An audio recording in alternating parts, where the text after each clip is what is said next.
नमस्कार।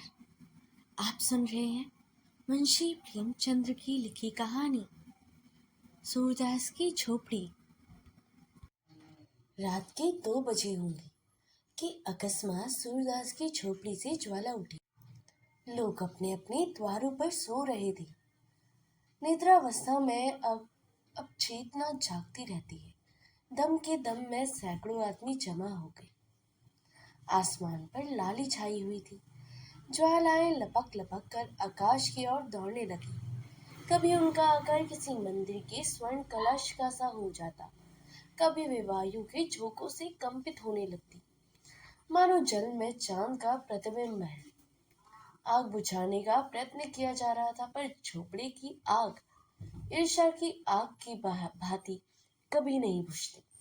कोई पानी ला रहा था तो कोई यूं ही शोर मचा रहा था, किंतु अधिकांश लोग चुपचाप खड़े नैराश्यपूर्ण दृष्टि से अग्निदाह को देख रहे थे, मानो किसी मित्र की चितागृह है।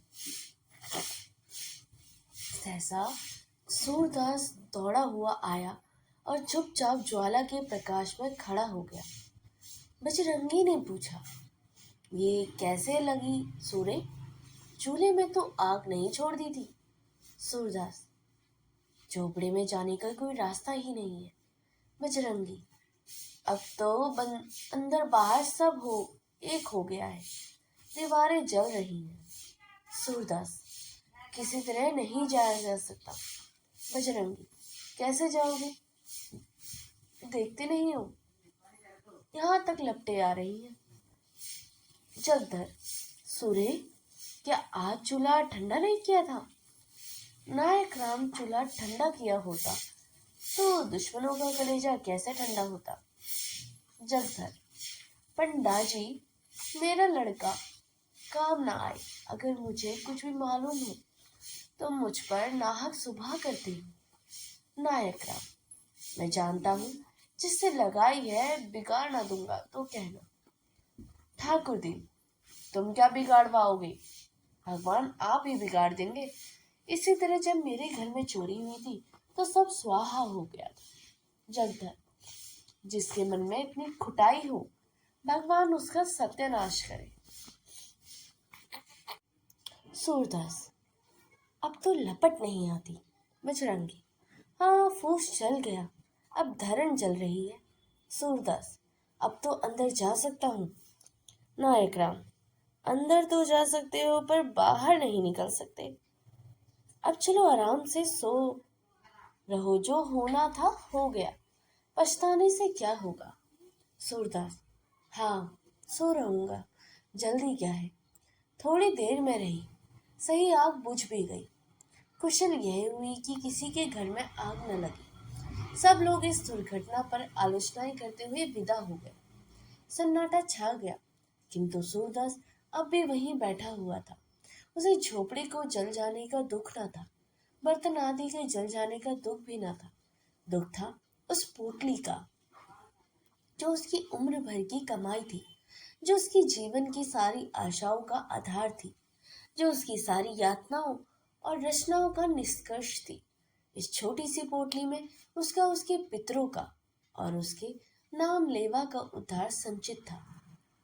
यही उसके लोक और परलोक, उसकी दीन दुनिया की आशा दीपक थी।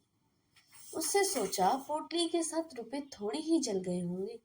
अगर रुपए भी पिघल गए होंगे तो चांदी कहाँ जाएगी? क्या जानता था कि आज यह विपत्ति आने वाली है? नहीं तो यही ना सोता। पहले तो कोई झोपड़ी के पास आता ही नहीं, ना अगर आग लगता भी तो पोटली को पहले ही निकाल लेता।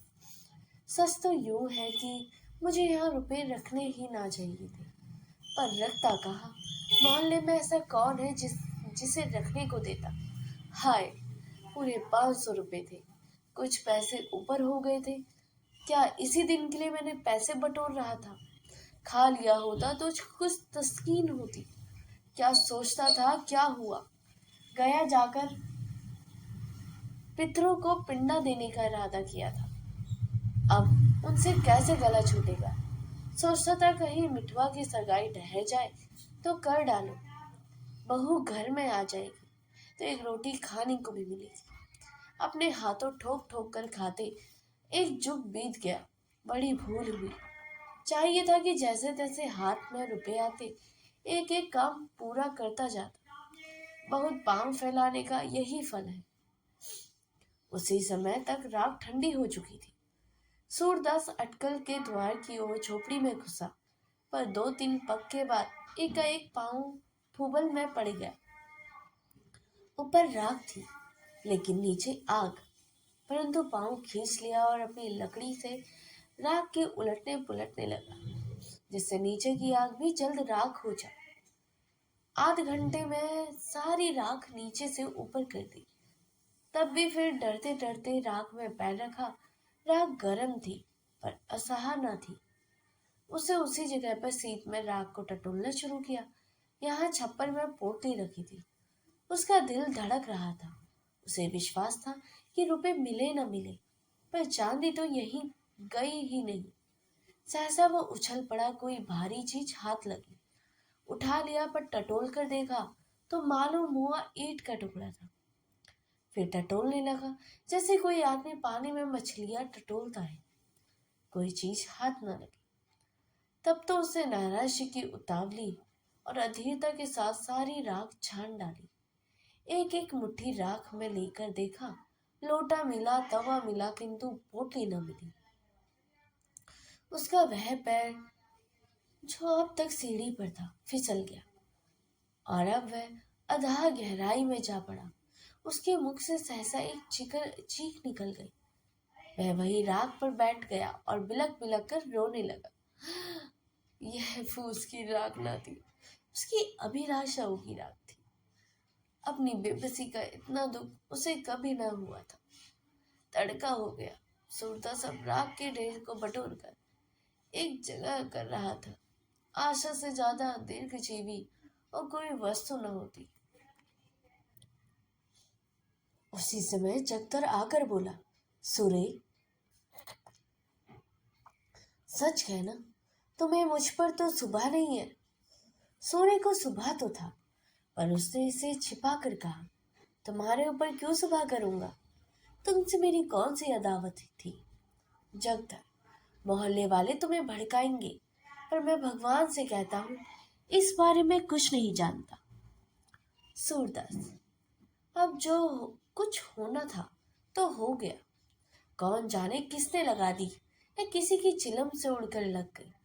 यह भी तो हो सकता है कि चूल्हे में आग रह गई हो, बिना मुझे किसी पर सुबह करो।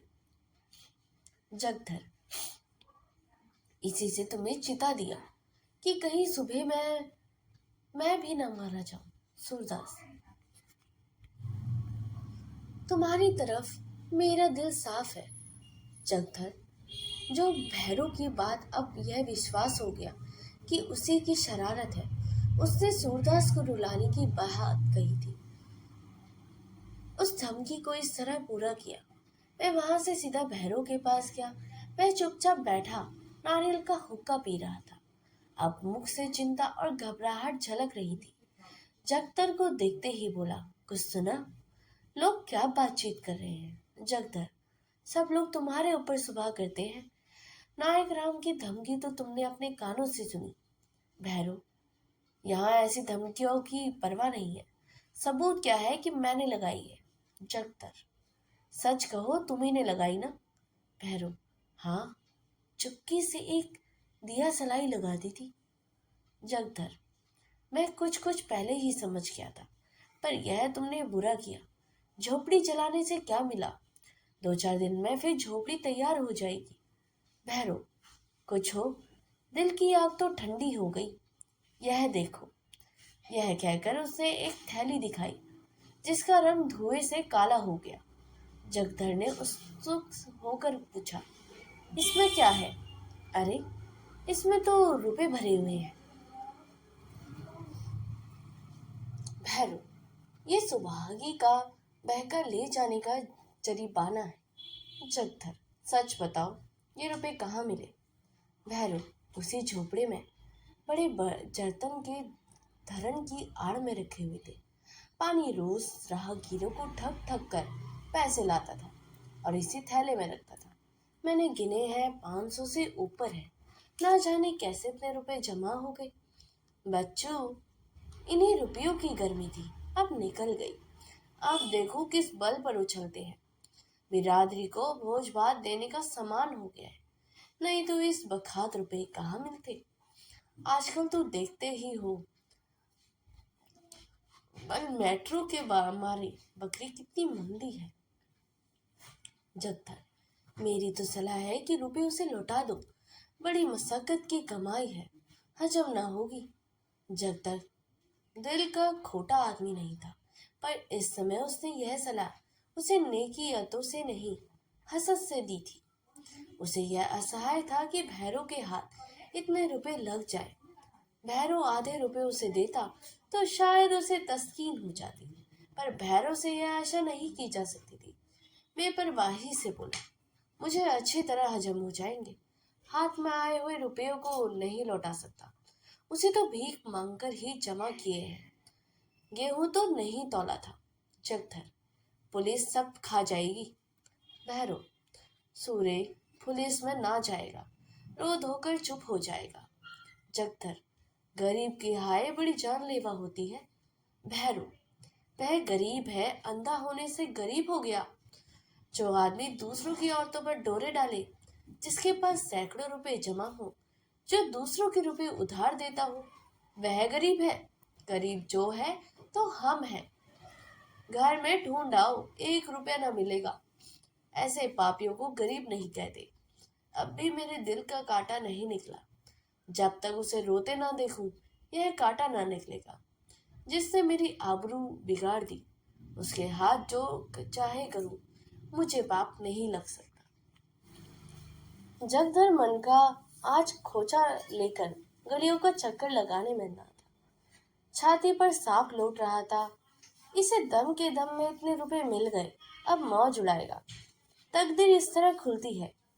यहाँ कभी पड़ा हुआ पैसा भी ना मिला। पाप पुण्य की कोई बात नहीं। मैं ही कौन दिन भर पुण्य किया करता हूँ। दमड़ी छड़ाम कौड़ियों के लिए टेनी मारता हूँ। पाठ खोटे रखता हूँ। तेल की मिठाई को घी की कहकर बेचता हूँ। ईमान गंवाने पर भी कुछ नहीं लगता। जानता हूँ यह काम बुरा है, पर बाल बच्चों को पालना भी तो जरूरी है। ईमान गवा खोया तो कुछ खोया, गुनाह बेइज्जत नहीं रहता। अब 2-3 दुकानों का और ठेका ले लेगा। ऐसे ही कोई माल मेरे हाथ भी पड़ जाता तो जिंदगानी सफल हो जाती।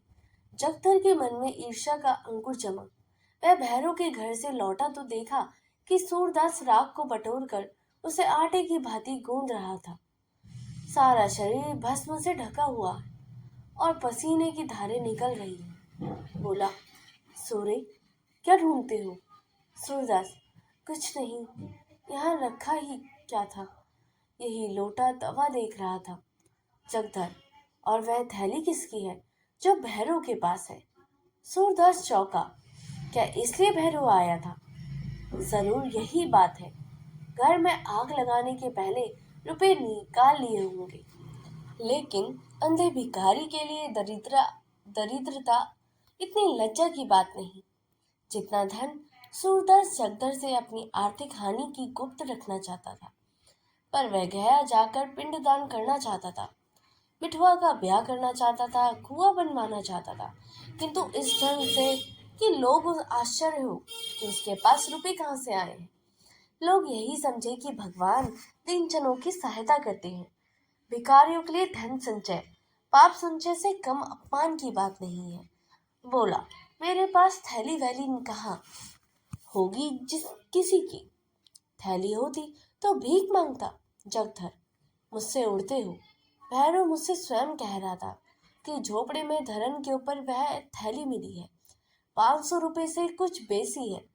सूरदास, वह तुमसे हंसी करता होगा।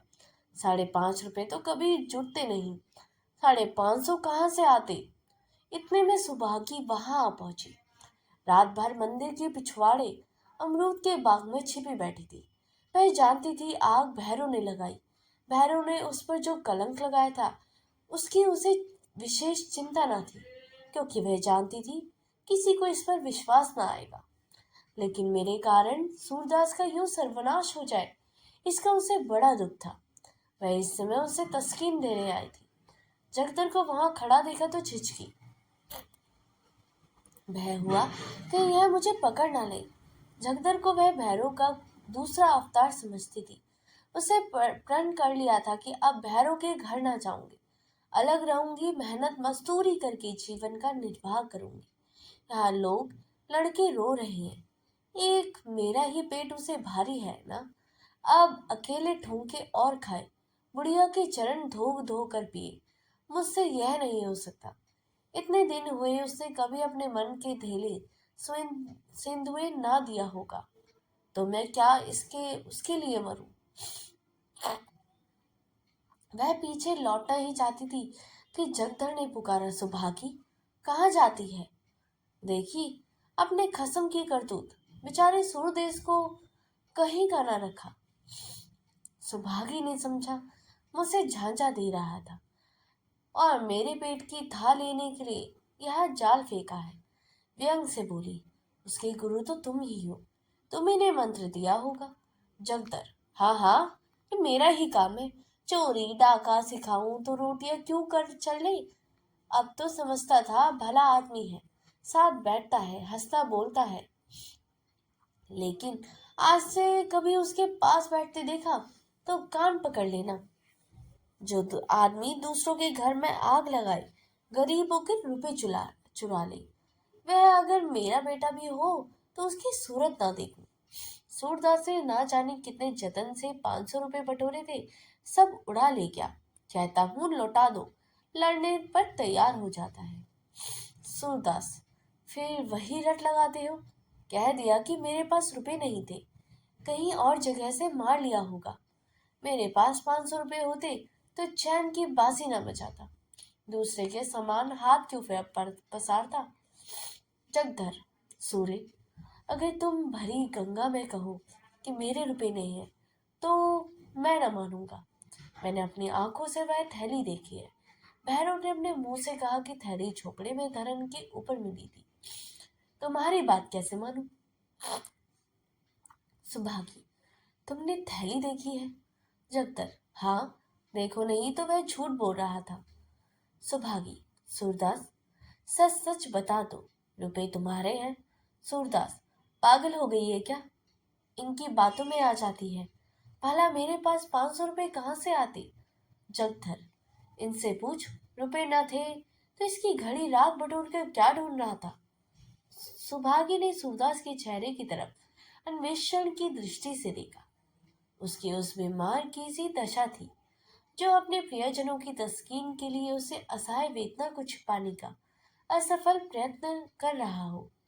जगदर के निकट आकर बोली, रुपए जरूर थे, उसका चेहरा कह देता है। जगधर, मैंने थैली अपनी आंखों से देखी है। सुभागी, अब चाहे वह मुझे मारे या निकाल कर रहूंगी उसी के घर से। कहाँ कहाँ थैली को छुपाएगा, कभी तो मेरे हाथ लगेगी।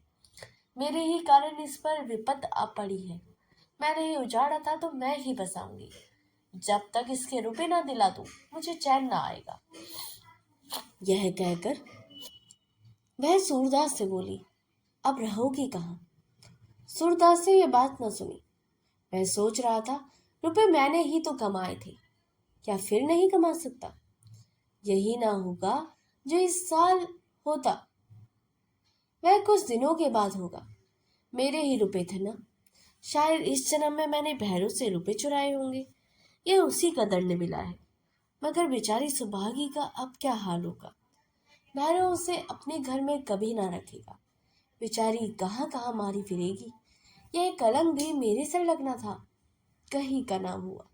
धन गया, घर गया, आबरू गई, जमीन भी बच गई। यह भी ना जाने जाएगी कहाँ बचेगी। अंधापन हो ही क्या थोड़ी विपत थी कि नित ही एक ना चपत पड़ती है। जिसकी जी में आता है चार खोटी सुना देता है। इस दुखजनक विचारों से ममरता सा होकर वह रोने लगा। सुभागी जगदर के साथ भैरव के घर की ओर चली जा रही थी। यहाँ सूरदास अकेला बैठा हुआ रो रहा था। सहसा वह चौंक पड़ा। किसी और से आवाज आई, तुम खेल में रोते हो? मिठुआ घीसू के घर से रोता चला आ रहा था। शायद घीसू ने मारा था। इस पर घीसू उसे चिढ़ा रहा था। खेल में रोते हो? सूरदास कहाँ तो नैराश्य, ग्लानि, चिंता में शोक के अपार जल में गोते खा रहा था। कहाँ ये चेतावनी सुनते ही उसे ऐसा मालूम हुआ किसी ने उसका हाथ पकड़कर किनारे पर खड़ा कर दिया। वाह, मैं तो खेल में रोता हूँ, कितनी बुरी बात है। लड़के भी खेल में रोना बुरा समझते हैं, रोने वाले को चिढ़ाते हैं। और क्या मैं खेल में रोता हूँ? सच्चे खिलाड़ी कभी नहीं रोते, बाजी पर बाजी हराते हैं, चोट पर चोट खाते हैं, धक्के पर धक्के सहते हैं, पर मैदान में डटे रहते हैं।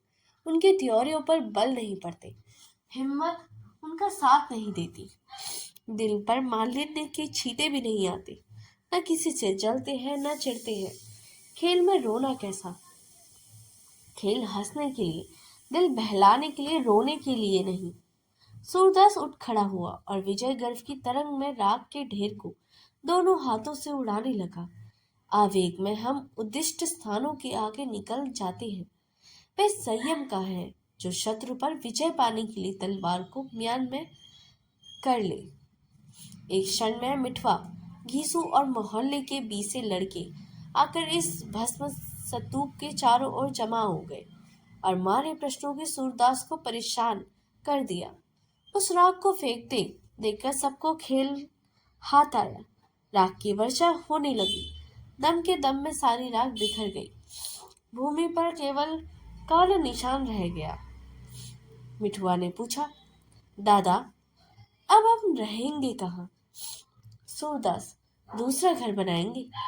मिठुआ, और कोई फिर आग लगा दे? सूरदास, तो फिर बनाएंगे।